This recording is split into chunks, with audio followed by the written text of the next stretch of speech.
மிதுன ராசி. இவர்களுக்கு சனி பஞ்சமத்தில் போகிறது. இதுவரை அர்த்தாசிரமத்தில் இருந்த சனி பஞ்சமஸ்தானத்தில் போய் அவர்களுடைய 7ஆம் இடத்தை பார்க்கிறது. அவர்களுடைய 11ஆம் இடம் லாபஸ்தானம் என்னும் 16ஆம் இடத்தையும் பார்க்கிறது.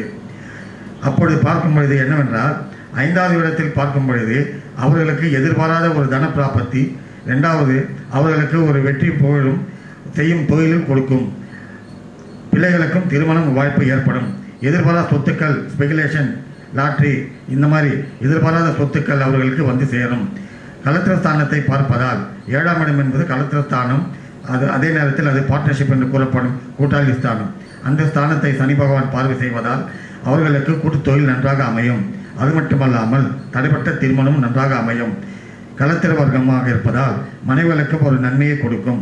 11இல் சனி பார்வை செய்வதால் அந்த ராசிக்கு 11இல் ஏற்கனவே குரு இருப்பதால் அந்த மிதுன ராசிக்காரர்களுக்கு ஒரு நல்ல ஒரு திருப்பத்தை உண்டாக்கும்.